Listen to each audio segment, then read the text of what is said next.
Halo guys, welcome back to Ulial Study Club by Dr. Fitriana Aulia.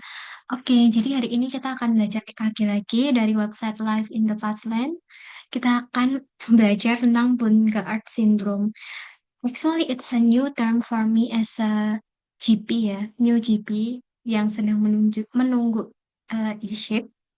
Nah, tapi nggak apa-apa, kita akan memperkaya pengetahuan kita melalui website satu ini.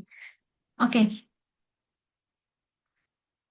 Bungard et al. Introduced us in 2018 to familial ST segment depression syndrome, a new cardiac arrhythmia syndrome predisposing to atrial fibrillation, VT, and sudden cardiac death. Oke, berarti Bungard syndrome ini dia merupakan famili dari depresi ST segment.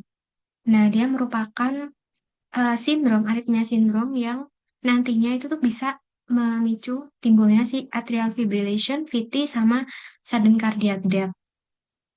ECG review from five unrelated families demonstrated a consistent pattern of widespread concave upward ST depression in the absence of coronary artery disease or ischemia. In contrast to other genetic disorders such as Brugada syndrome and LQTS, these changes remain stable over time, only accentuated by exercise. Oke, berarti uh, sebenarnya pasien dengan sindrom ini tuh cenderung stabil kondisinya, tapi dia bisa dipicu oleh exercise atau aktivitas fisik berat gitu. Affected individuals had varying time courses of disease, but usually remain asymptomatic until the onset of tachyarrhythmia, often initially atrial fibrillation with subsequent episodes of VT or PF, leading to sudden cardiac death. Oke, biasanya dia remain silent, tapi uh, bisa bergejala bahkan sampai menimbulkan VT atau VF, bahkan hingga kematian ya. Diagnosing familial ST segment depression syndrome, unexplained concave upward ST depression in at least 7 leads, 90 milliseconds after G point, ST elevation in lead AVR lebih dari 0,1 millivolt. ECG findings are persistent with time, autosomal dominant pattern of inheritance. The authors proposed the above diagnostic criteria with unexplained, highlighting the importance that ischemia, structural heart disease, and metabolic abnormalities have been excluded prior to labeling the condition. Other secondary diagnostic features were accentuation seen with exercise in some and the presence of a notch in the ascending part of the ST segment. Note that onset of complications do not appear to correlate with age based on limited observations of affected individuals. Oke. Em, jadi ada taki yang muncul pada bagian ST segmen yang mulai ascending ya, atau mulai kayak naik gitu. Oke, mari kita lihat di sini di manakah si Bund-Gaard syndrome-nya itu. Hmm, Seperti biasa, ketika kita lihat EKG, urut-urutannya ya, yang pertama kita lihat iramanya sinus atau enggak. Apakah ada gelombang P yang diikuti QRS. Nah, di sini sebenarnya kalau dibilang ada gelombang P ya ini bisa sih ya sebagai gelombang P.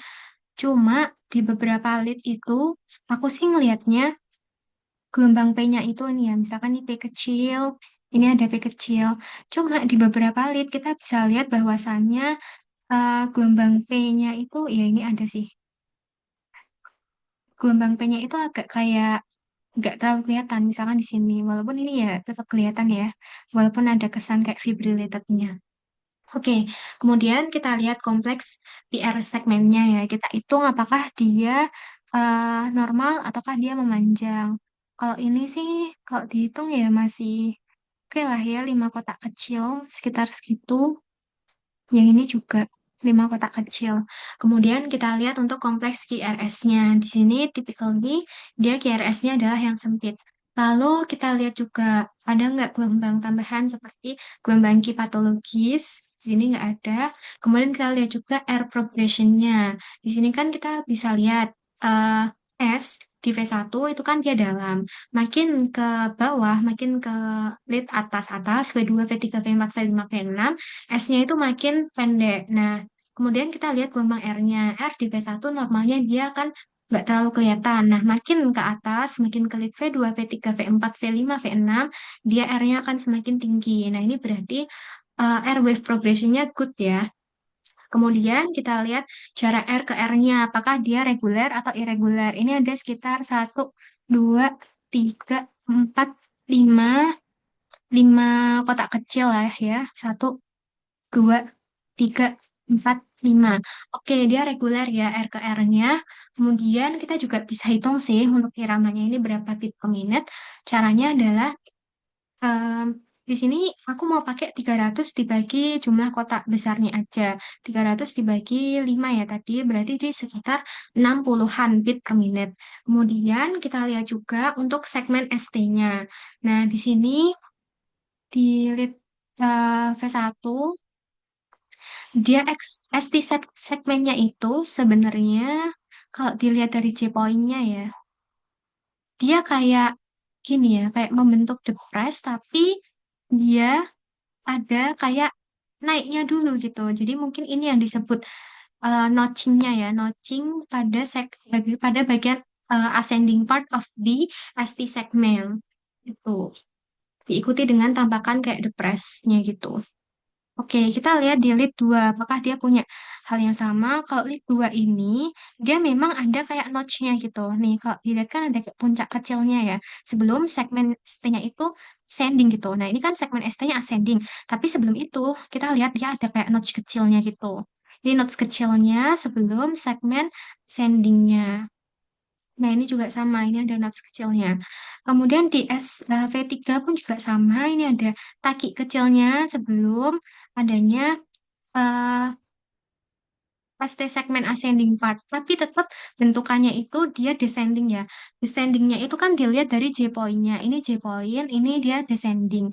Nah, cuma ketika dia ST segmennya descending menuju ke ascending part-nya ini tuh sebelumnya tuh ada takinya dulu. Nah, itu mungkin yang dimaksud dengan Bunkert syndrome-nya. Oke, di lead 4 juga sama ya, V4.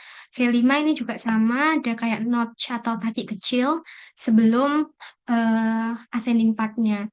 Terus kita lihat di lead V6 sih, ya dia juga ada ya, walaupun nggak terlalu kelihatan. Oke, kita lanjut ke lead lainnya ya. Lead lainnya, jangan lupa kita lihat juga, kan bagian anterior semuanya udah ya, anterior sama lateral. Ada tampakan yang sama, yaitu notch sama snot di sebelum ascending part-nya of the ST depression. Nah, terus kita lihat kalau lateral itu kan selain V5, V6 itu ada satu sama AVL. Nah, ini juga nih. Ini tuh kayak ada apa ya, kayak ada dia tuh kayak depres dulu baru kayak naik gitu kan segmen ascending partnya. Jadi kayak ada takinya dulu baru dia naik. Terus kalau dia dari J point ini hitungannya tuh ST depression ya, karena kan dia di bawah dari J point. J point tuh yang ini. Nah, ini juga sama, ini J pointnya, ini ST segmennya, berarti kan dia depres.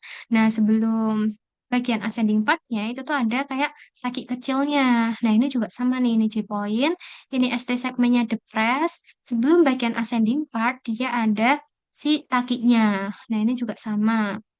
Nah, terus delete AVL ya. AVL itu kan barengannya punyanya lateral.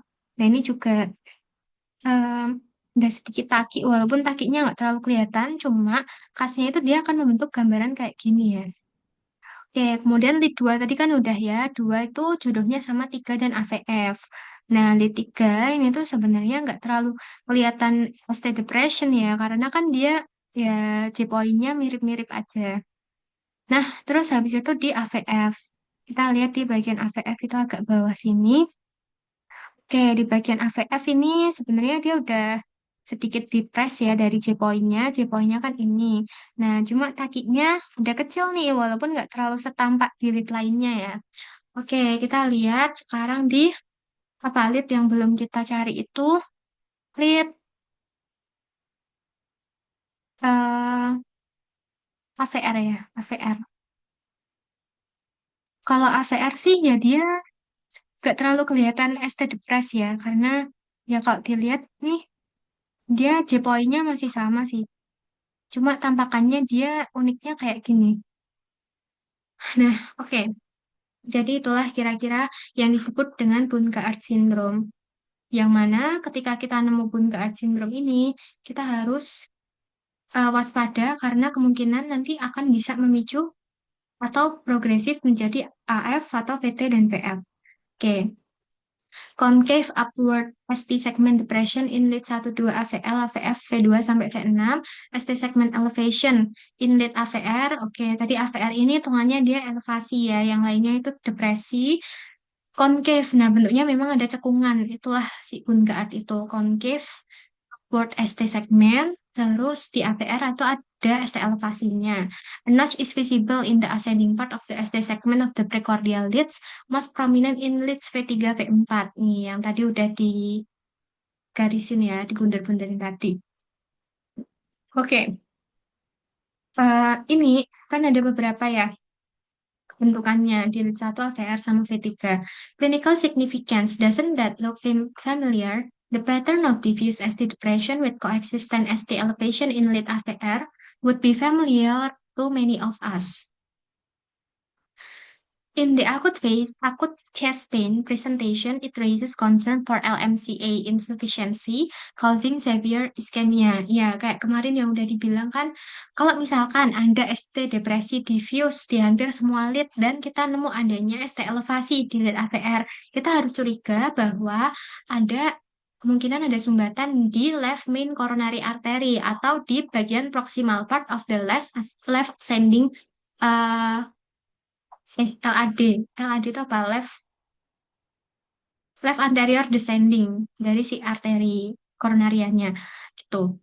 Now, although this pattern is no longer thought to be an indicator of acute occlusion, these NOMI patients should undergo urgent catheterization following medical therapy. Patient with familial ST segment depression syndrome presenting with chest pain may be mistakenly identified as suffering from an acute ischemic event. Subsequent unremarkable laboratory and angiography findings, in combination with the static nature of this pattern, should raise concern for FSDS and prompt further investigation and screening of family members. Genetic testing for cardiovascular disorders in affected individuals was negative, and to date, a causative genetic sequence is yet to be identified. Oke, ini tadi yang udah dijelasin sebelumnya di si Bunkard syndrome-nya. Eh, dia tuh membentuk sebuah ST depresi, tapi bentuknya itu cekungan. Nah, sementara di lead AVR itu bentukannya dia tuh state elevasi, tapi bentuknya sama-sama bentuk cekungan, concave gitu. Nah, yang ini itu tuh juga cekungan kan, concave pada bagian ascending part-nya. Nah, sebelum ascending part-nya ini tuh kita lihat tampak banget nih untuk si bagian notch-nya. Nah, inilah Bunkard syndrome. Cuma ya itu tadi kadang ya untuk kayak gini kan kalau semua segmen itu ST depresi sedangkan AVR-nya ST elevasi kadang tuh fitur yang serupa tuh juga ditemukan pada oklusi di left main coronary artery atau left anterior descending tadi. Oke, ini contoh pertama ya. Sebenarnya nih sama ya kayak yang lainnya kayak yang udah dijelasin. Oke, kita akan coba untuk baca EKG ini. Em, Pertama, sama seperti biasa, kita cari apakah dia ini termasuk sinus atau bukan. Pertama kita lihat gelombang P-nya, kelihatan nggak? Ini kelihatan ya gelombang P, diikutin kompleks QRS. Oke, berarti dia namanya sinus. Kemudian kita hitung PR segmennya. Ini dia di sekitar 3 kotak kecil. Oke, dia normal, tidak prolong. Kemudian kita lihat untuk kompleks QRS-nya. Kompleks QRS-nya ini cenderung sempit dengan 2 kotak kecil, masih normal ya. Kemudian setelah itu kita lihat untuk RKR-nya, jaraknya reguler atau enggak. Sebenarnya karena ini tuh PKG-nya cenderung cuma ada 2 ya, kita nggak bisa tahu apakah dia reguler atau irreguler. Tapi coba kita bandingin ya antara atas sama bawah dia sama apa enggak. Ini ada 1, 2, 3, 4, 5, 6. Ya oke lah 6. Kurang dari 6 ya, mungkin 5,5 kotak kotak besar ya. Oke, yang atasnya berapa? 1, 2. tiga, empat, lima. Oke, sama 5,5 kotak besar. Yang bawahnya satu, dua, tiga, empat, lima. Oke, lima ya 5,5 kotak besaran lah ya. Ini satu, dua, tiga, empat, lima. Oke, 5,5 kotak besar. Oke, berarti kita dapat mengasumsikan kalau R ke R-nya itu reguler. Nah, berapa? Sekitar 5 kotak besar ya. Berarti 300 dibagi 5. Mungkin denyutnya sekitar 60-an bit per menit. Nah, terus kita lihat juga untuk air progression-nya dari V1 ke V6. Nah, ini kita lihat di V1 S-nya dia dalam. Kemudian makin ke V2, V3, V4, V5, V6, S-nya semakin pendek.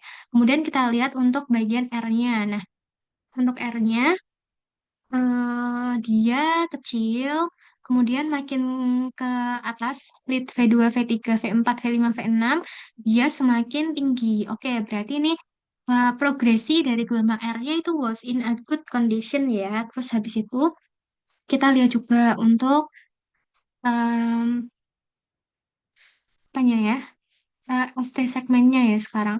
ST segmennya apakah dia ada yang elevasi ataukah dia ada yang depresi.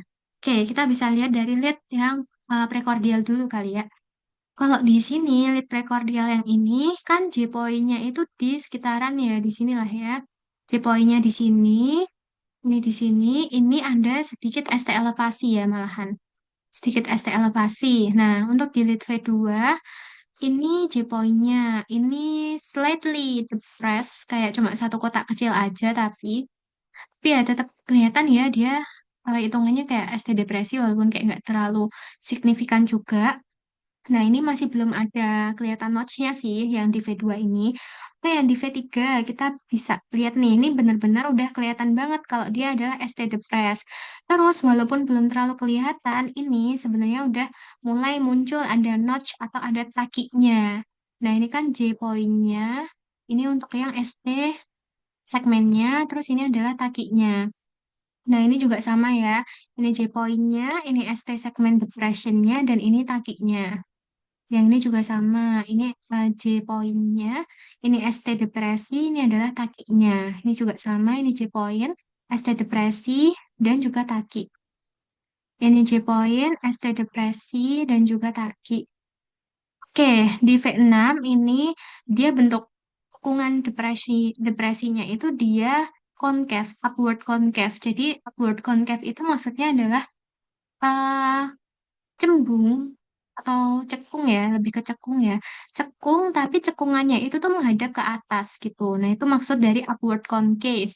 Jadi cekung dengan cekungannya itu menghadap ke atas.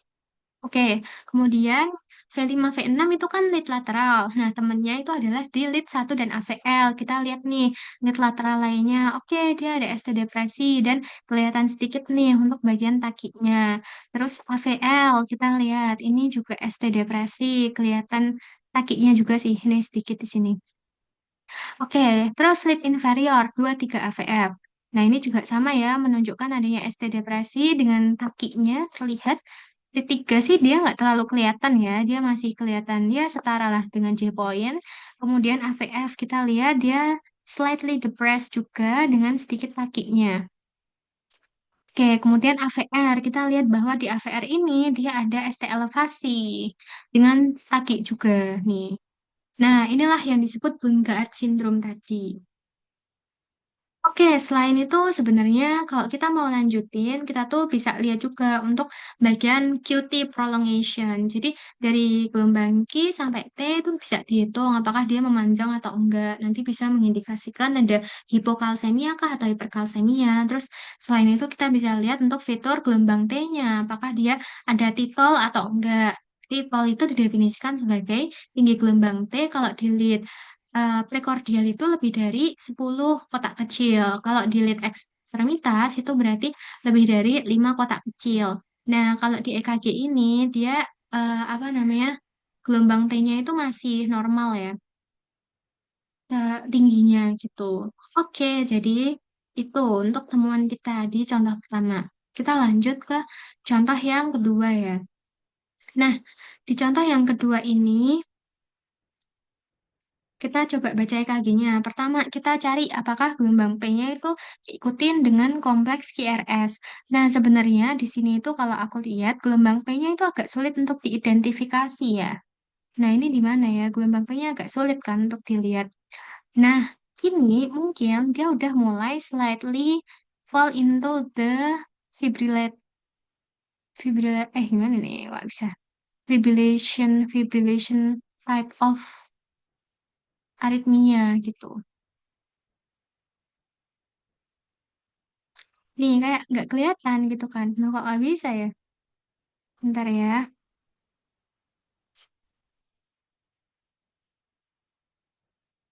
Loh, kok nggak bisa? Sebentar, sebentar.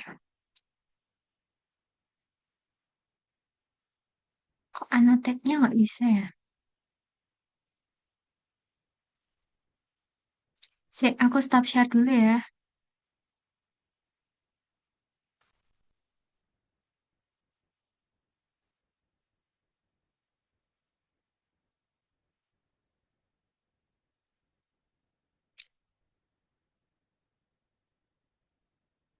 Oke, nih. Loh, kok nggak bisa lagi?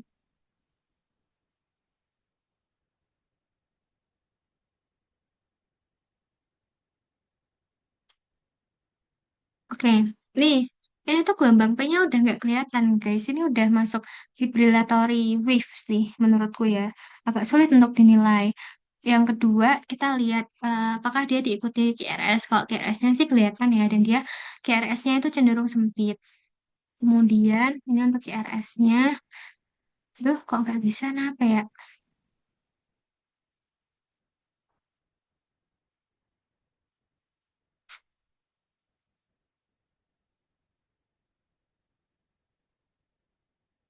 Nah, terus takinya di mana?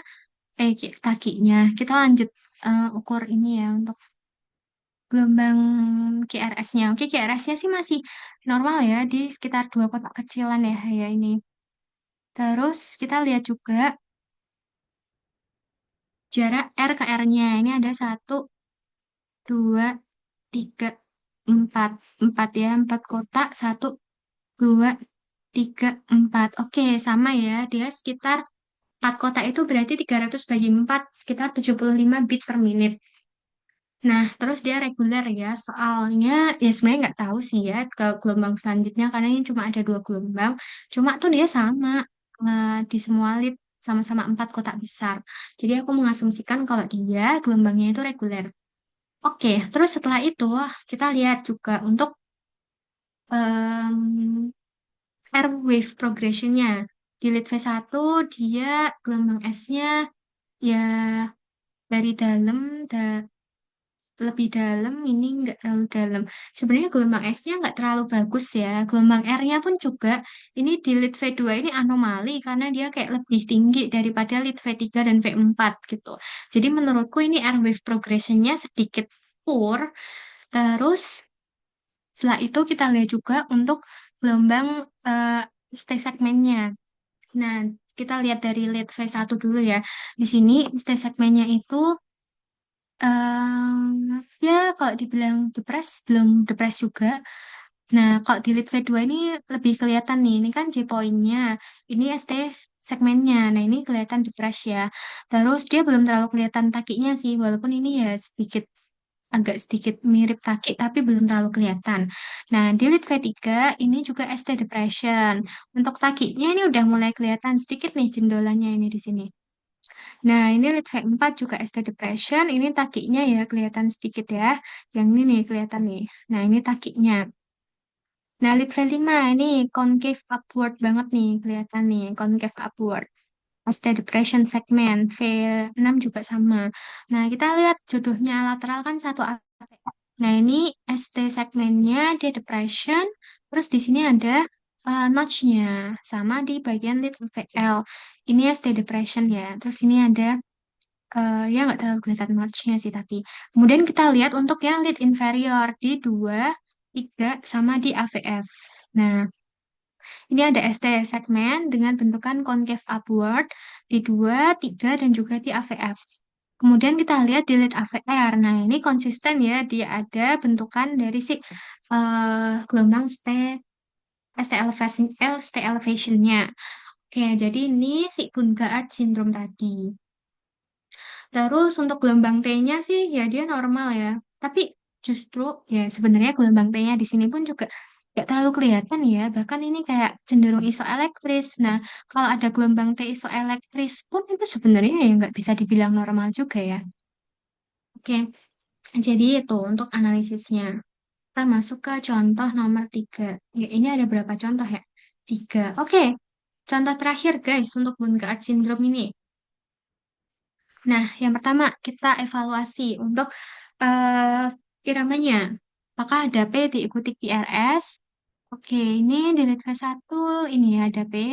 Kelihatan nih diikutin QRS.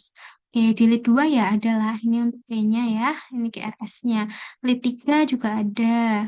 Oke, sehingga ini iramanya sinus ya. Kemudian kita lihat untuk panjangnya PR segmennya itu berapa kotak. Ini 1, 2, 3. Ya, sekitar 3 kotak ya. 3 sampai 4 kotak masih normal, kurang dari 5 kotak kecil. Kemudian kita lihat juga untuk bagian kompleks QRS-nya. Di sini QRS-nya dia cenderung sempit. Oke, terus untuk panjangnya dia di sekitar 1, 2, ya 2 sampai 3 ya, 2 sampai 3 kotak kecil ya, masih normal lah ya. Kemudian kita lihat untuk bagian ST segmennya. Oke, kalau di lead V1 ini, dia ST segmennya malah elevasi ya. Dia di atas J point-nya. Di lead 2 ini udah mulai depres. Nih, walaupun kakinya belum kelihatan, untuk kulit 3, ini sangat terlihat depresnya dan cekungan concave upward-nya ini kelihatan banget ya. Terus ini kakinya juga a little bit kelihatan. Kemudian untuk V4, ini untuk J point-nya, ini untuk ST segment depression-nya, dan ini untuk kakinya, ini sangat kelihatan ya. Kemudian untuk V5 ini juga kelihatan, ini ST segment-nya depresi, ini kakinya. Ini ST segmen depresi, ini takinya di V5 V6. Jodohnya kita lihat di satu AVL. Nah, di lead 1 ini juga sama-sama ST depresi. Dan ada takinya nih, ada notch-nya. Kemudian AVF juga nih.